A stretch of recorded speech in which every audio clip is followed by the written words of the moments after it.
Shalom. First and foremost, I want to give all praises, honor, and glory to Yahweh, Bahasham, Yahushai, Bahasham, Racha Kodash. Double honors to the elders and the apostles of Great Millstone, and peace and blessings to the elect. And today we're going to go into the book of John, the 13th chapter. Now before the feast of the Passover, when Yahushai knew that his hour was come, that he should depart out of this world unto the Father, and that would be by way of his death, right? Being a sacrifice, suffering the crucifixion, having loved his own, which were in the world, he loved them on to the end, and that is his disciples, right? It says here, and supper being ended, the devil having now put into the heart of Judas Iscariot, Simon's son, to betray him. So he saw it, okay, that would be the perfect time to actually betray him. And, he had to do that because that's how it was set up to happen from the beginning anyway. In fact, when Yahushua chose his 12 and he included Judas, it was really for this purpose. Yahushua, knowing that the Father had given all things into his hands, and that he was come from God and went to God, he riseth from supper and laid aside his garments and took a towel and girded himself. And after that he poured water into a basin and began to wash his disciples' feet and to wipe them with the towel wherewith he was girded. Then cometh he to Simon Peter and saith unto him, and Peter saith unto him, Lord, dost thou wash my feet? And what Yahushua was doing here was the act of a servant, okay, or one that is, usually you would have the younger or the those that are more the master, like they would have their feet being washed, okay, as opposed to the other way around. And Yahushua, being their master, was doing this unto them, which was a sign of humility, right? To teaching them that the greater thou art, the more humble thyself, right? You have to be more willing to serve. But also, it was symbolic of him completely cleansing them, right? Or washing them. The scriptures talk about that, the washing of water by the word. So it says here, then cometh he to Peter, and Peter saith unto him, Lord, dost thou wash my feet? Yahushua answered and said unto him, what I do thou knowest not now, but thou shalt know hereafter. So it was symbolic, but Peter didn't understand at the time. But he's like, afterwards, right, when the Spirit comes upon you and your understanding is opened, you'll get why I did this. Peter saith unto him, thou shalt never wash my feet. So he probably curled his toes, move his feet around. No, Lord, you can't do that. Now in Peter's mind, though he got rebuked a good couple of times, in his mind, he was doing it like from a genuine standpoint, right? Like, no, Lord, that's almost insulting for me to sit there and say, hey, come and wash my feet. You're our master, right? Or even when he protested against the Lord, to rebuke the Lord, to say, no, Lord, you're not, we're not just going to sit here and let you die and let you, be killed. But that was from the perspective of really speaking from the flesh, though. But Yahushua understood why these things needed to happen. Yahushua answered him, if I wash thee not, thou hast no part with me. Simon Peter saith unto him, oh, Lord, no, not my feet only, but my hands and my head too. Please, the whole body. Might as well just do the whole body. And Yahushua saith to him, he that is washed needeth not save to wash his feet, but is clean every whit, and ye are clean, but not all. So he's saying those that are already washed, you don't really need to wash anything else but your feet, mainly because, if you notice, in I forget which gospel was in, either Matthew, Luke, or Mark, but it mentioned when Yahushua went to, was it one of the Pharisees' house, and there was a woman that cried and basically washed his feet with her tears and wiped it with her hair. And he said how, here I am, I'm in your house. You didn't offer me any water for my feet, right? But she has washed my feet with her tears.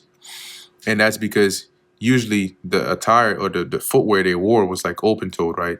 Like sandals. And the roads were not necessarily like what you have here with your American roads, tarred up.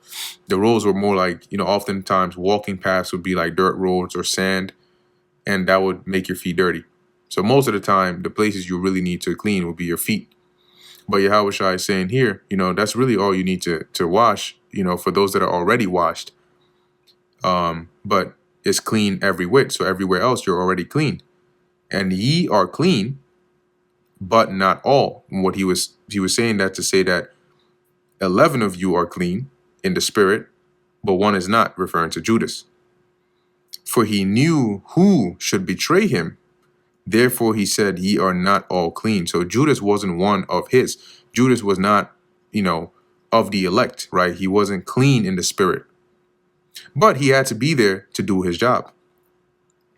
So after he had washed their feet and had taken his garments and was set down again, he said unto them, know ye what I have done to you? So do you understand what I've just done? Ye call me Master and Lord, and ye say, well, for so I am. So you're right, I am your master. If I then, your Lord and Master, have washed your feet, ye also ought to wash one another's feet, right? And that's going to show that humility, right? Being willing to serve one another. For I have given you an example that ye should do as I have done unto you. Verily, verily, I say unto you, the servant is not greater than his Lord, neither he that is sent greater than he that sent him. See, and we are servants of the Lord. So if the Lord was able to do it, if he was able to humble down and he was able to serve them, then we should be able to serve one another, right? And as he's saying here, the servant, just as the servant isn't greater than his Lord, you that are sent are not greater than the one that sent you. If a king sends a message, the messenger is not going to be in a greater position than the king. That's why the messenger is the one being sent.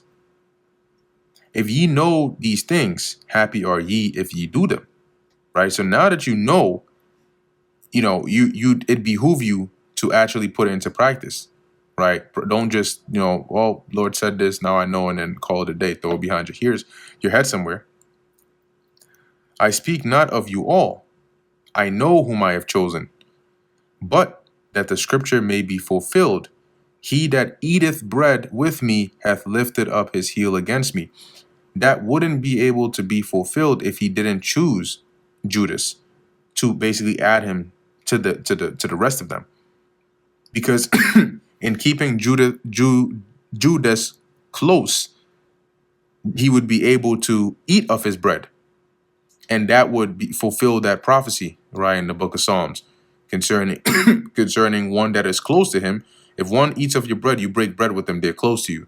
And lifting up the heel against you is like, rebelling or kicking back against you. Like when you deal with cattle, for example, or animals or ox, if you are a husbandman or you're trying to plow, oftentimes you would have an ox that may not want to move, and then the husbandman will have like a goad or a whip or a sharp object, and they'll try to poke the ox to try to get it to go. And sometimes they wouldn't go, and sometimes they would actually kick back, kind of like what the Lord told Paul. Why do you kick against the pricks? Because the pricks are to lead you in the right way, but you're kicking back in a sign of rebellion. Okay, but point here in translation meaning that one that was close to him betrayed him, which was Judas. So he's saying, I'm not speaking of you all as in not all of you are clean, but I know who I chose, and I chose Judas as well to fulfill the scripture that one that ate of my bread, one that was close, betrayed me. Now I tell you before it come, that when it is come to pass, ye may believe that I am he. So that's why, as we're reading in the book of John, John is able to mention Judas what he did, why the Lord said certain things, because after it came to pass, they remembered. Oh, that's what Yahushua was talking about. Oh, that's what he meant. Oh, and them aha moments were just nonstop. Now I tell you before it come, that when it is come to pass, ye may believe that I am he. Right? Because when you're told beforehand and then it comes to pass, it confirms your belief or strengthens it that much more. Verily, verily, I say unto you, he that receiveth whomsoever I send receiveth me. So any servant that is sent of the Lord, if you receive them, you receive the Lord. Just like if you receive the Lord, you receive the Most High because he sent the Lord. For example, right? If what happened when which Persian king? I think it was Darius, the Persian king, when he sent messengers throughout Europe, throughout Athens and all those areas, and Sparta and all those areas, to have them give earth and water. I believe that's what it was, to show subservience. When in the movie 300 they show you how King Leonidas kicks the messenger down the well, right? What do you think that signified? He didn't receive the messenger. So that meant war against the king who sent the messenger. That was a dishonor onto the one who sent the messenger. So everybody knew you don't touch or harm the messenger, because if you do, you're disrespecting the one who sent the messenger, right? So as Yahushua is saying, if you receive one who is sent of him or from him, you receive him. And if you receive him, then you receive the one who sent him. And he that receiveth me receiveth him that sent me. When Yahushua had thus said, he was troubled in spirit. After he said that, his spirit troubled him. He was vexed and testified and said, verily, verily, I say unto you, that one of you shall betray me. You know, you got this guy Judas over here probably almost choked on the food he was eating, if he was still eating, looking left and right. Oh, shit. Then the disciples looked one on another, once again, looking left and right, doubting of whom he spake. Somebody going to betray? Who? How old? Now there was leaning on Yahushua's bosom one of his disciples whom Yahushua loved. Now, this doesn't mean, like, for example, everybody's just sitting up at a table and this disciple is talking about John, right? And then John is just like curled up in Yahushua's arms or something. But this deals with how one of the common customs of how they would eat certain meals and how they were positioned in doing so. So let's look this up here. Let's type this in here. Let's say, let's see, reclining, eating. Let's try to get some context on this. Let's see, Bible custom. Maybe I can find something on this. Yeah. Reclining at the table. Sure. So it says here, in the cultural, there was actually a site that I found, and it had a diagram for it. Why were they reclining? I think it was this one here. There we go. Yeah, so you can see an image here where it's like the way that they're seated, right, is not necessarily just upright, but it'll explain a bit more as we I'm just going to read this real quick. So it says here, why were they reclining during the Last Supper? While reading John 13, it had me wondering, this is by an author here, why the word reclining was used during the Last Supper, probably in a different translation, not the KJV. They used the word reclining. When Yahushua talked about his upcoming betrayal, the same words appear in the books of Matthew, Mark, and Luke. So they were eating, but they were reclining.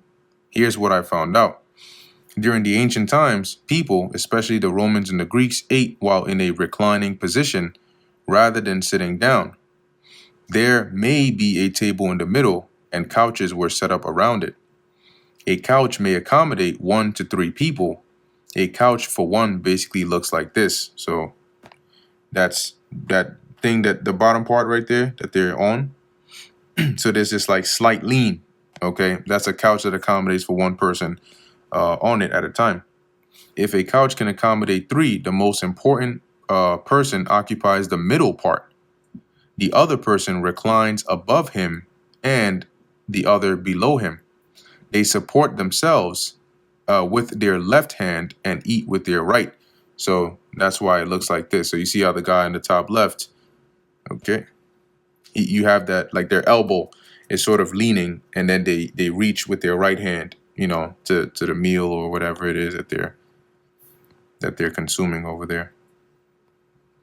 If you're going to consider this position, you can come up with a rationalization that perhaps one of the reasons why John was called the beloved is because, aside from obviously being one of the closest to Yahushua, together his brother James and Peter, he perhaps always occupied the same spot near Yahushua during mealtime.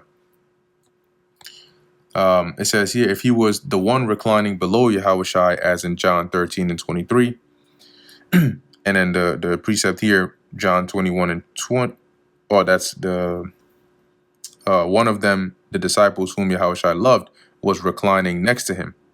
And John 21 and 20, Peter turned and saw that the disciple whom Yahushua loved, once again, they're quoting from a different translation, was following them.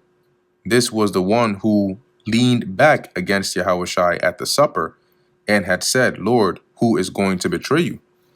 His head would certainly be at the same level with Yahushua's chest, i.e. bosom, and could easily give the picture that he is indeed near Yahushua's heart, literally and figuratively. Let's see. Besides, the basic rule is that the host would recline at the head of the table, and his guests would be arranged according to esteem or closeness. If John were close to Yahushua physically, then he was emotionally too. So here are a couple of different pictures it seems that they were able to gather over here, in like how certain positions people were in when they would partaking of certain meals here. So let's see if they have any more. Okay, this is mainly about the images here, but the point is here it was it goes into like how they were positioned, right, in terms of when they were eating this. So not because you have people that they'll read and say, well, what does it say he was leaning on his bosom? Because they're imagining like everybody is sitting, right? And if you're all sitting and eating, then is John sitting down and has his head just tilted onto Yahushua's chest, like, So just going into like some of the manners and customs of the ancient times and biblical times and how they differ from now, which gives you a better insight. And for example, sometimes when the scriptures talk about the example the Lord gave when he mentioned the new wine in old bottles, when you hear the word bottle, you're thinking of a wine bottle today, which is probably made of glass, and it's not. How is that going to burst unless it like breaks? It falls down and breaks, right? How would pouring wine in that make it burst? Because you're thinking of a modern day bottle when you hear the word bottle. But when you go back to the ancient world, you realize they weren't using bottles like what you're thinking of today. They were using wine.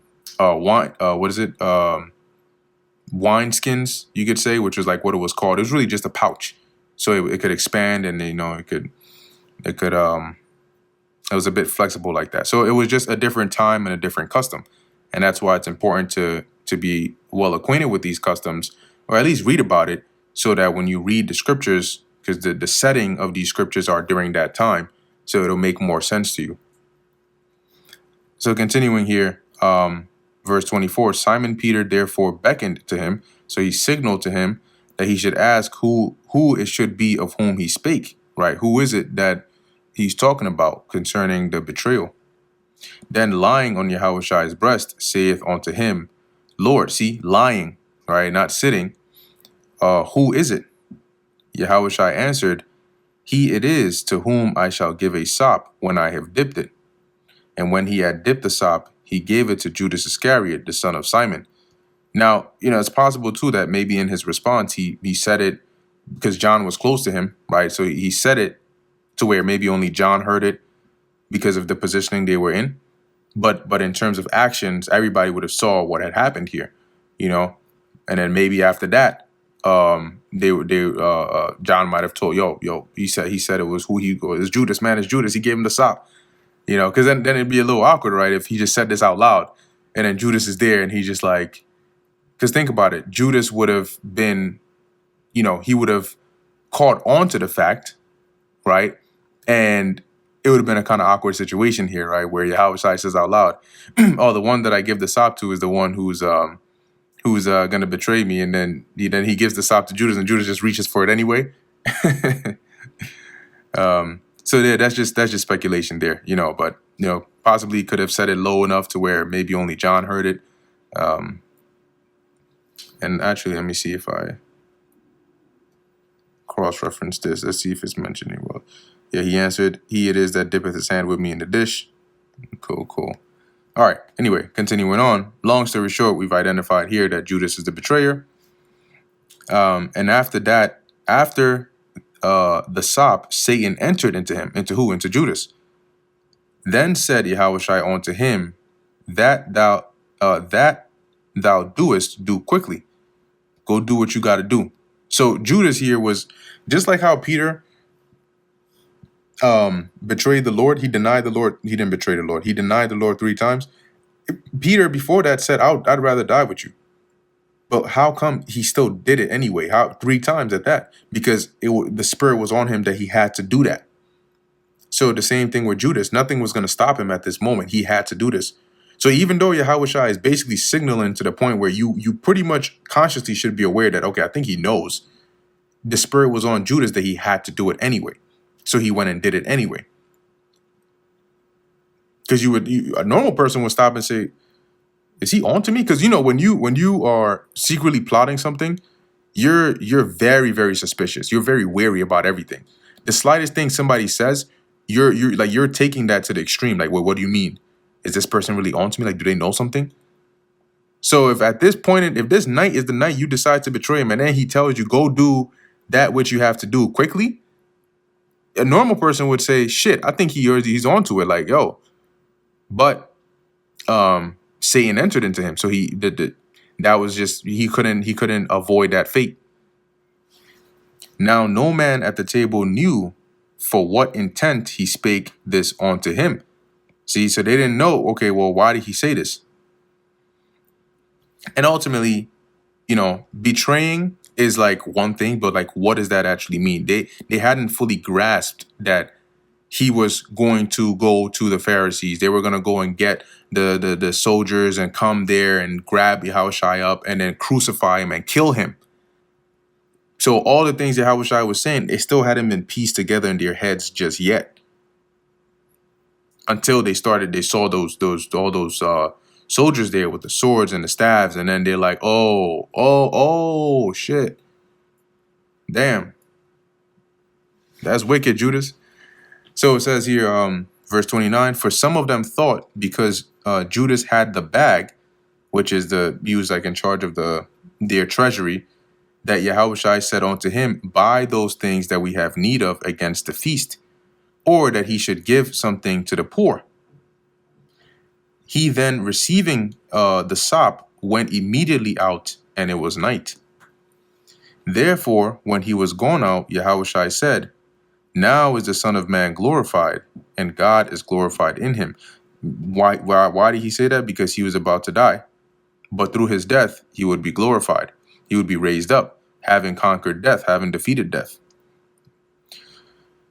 It says, and God is glorified in him, right? Because in Yahushua doing as his Father commanded, he would bring glory to the Most High. If God be glorified in him, God shall also glorify him in himself, and shall straightway glorify him. See, so if God is glorified in Yahushua, God will glorify Yahushua, the Most High, that is. Little children, yet a little while I am with you. Ye shall seek me, and as I said unto the Jews, whither I go, ye cannot come. So now I say unto you. So he's basically letting them know like the time is drawing closer and closer. Where now, because once he was separated from them, that was it. Like after that, until after he rose from the dead. But that night, when they came and took him, remember it said that the rest fled. Now John, I believe it'll tell you that, and Peter were part of those that followed Yahushua. Like they stuck around and snuck around to see what would happen. But he was telling them, look, my time is near where I'm gonna go back to the Father now. And like I told the Jews before, that where I go they can't come.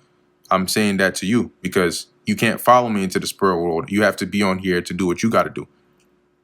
A new commandment I give unto you, that ye love one another as I loved you, that ye also love one another. By this shall all men know that ye are my disciples, if ye have love one to another. And the thing about that is, it's the love in Yahushua is different than the love of the world. People have, you can have people who have grown up together, right? Homeboys, childhood friends for years. And then over one small thing, they become the worst of enemies. They don't talk to each other for the next decade. But in the truth, right, in the love, in Yahushua, our love for one another is glued, or we're glued together in this body through our love for Yahushua. That's why you can see or meet a brother that you've never met before. But if they're in the same spirit of worshiping Yahushua, that love is naturally there, right? So we have love one to another that is different than the love in the world, because we are the disciples of the Lord. Simon Peter said unto him, Lord, whither goest thou? Yahushua answered him, Whither I go, thou canst not follow me now, but thou shalt follow me afterwards, which was a foreshadowing of Peter's death and the rest of them, right? Eventually they would die as well. But Peter was also going to die. But he just wasn't going to go at the same time as Yahushua. Right? Yahushua was going to have to die. He was going to have to go back to the spirit world. But the rest had to stay and continue the work, the apostleship. Peter said unto him, Lord, why cannot I follow thee now? I will lay down my life for thy sake. Yahushua answered him, Wilt thou lay down thy life for my sake? Verily, verily, I say unto thee, the cock shall not crow till thou hast denied me thrice. Meaning you're going to deny me 3 times before the cock crows.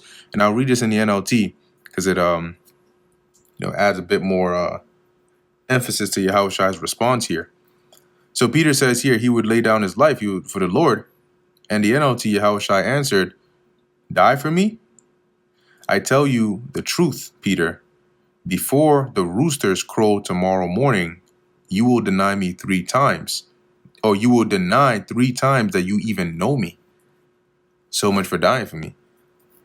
Now imagine hearing that. It's a very interesting thing, just a point to make here, to hear something like that.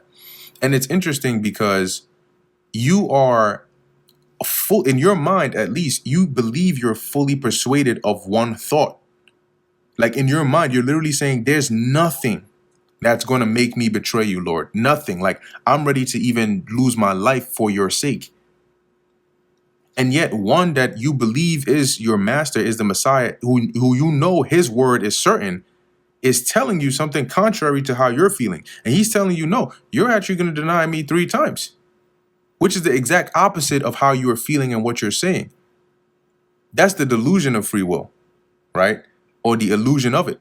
Thinking, well, it's up to me, but it's not. And then when after the fact, when you come back to your senses, it's almost unbelievable because you did a complete 180 when before it happened, you thought you wouldn't do it. So how did you end up doing that very same thing you said would never happen? And then afterwards you sit back and it's just like, yo, like how? Like why? But it's how the Lord set it up. You can't, and that shows you who hath resisted his will. You can't resist the will of the Lord. He will put you in that position and you will end up doing whatever is written for you to do. Sometimes you'll get to a point where you have to accept it yourself. And you'll sit there like conflicted in your mind, like, yo, I can't believe how things got to the point where I'm literally now doing or saying or about to do the very same thing that I swore up and down that I would never do. How did it get to this point? That's how the will of the Lord works. But anyway, that brings us to the end of the book of John, the 13th chapter. Lord willing, that was edifying to the elect. In closing, I want to give all praises, honor, and glory to Yahweh, Bahasham, Yahweh Shai, Bahasham, Racha Kodash. And until next time, Shalom.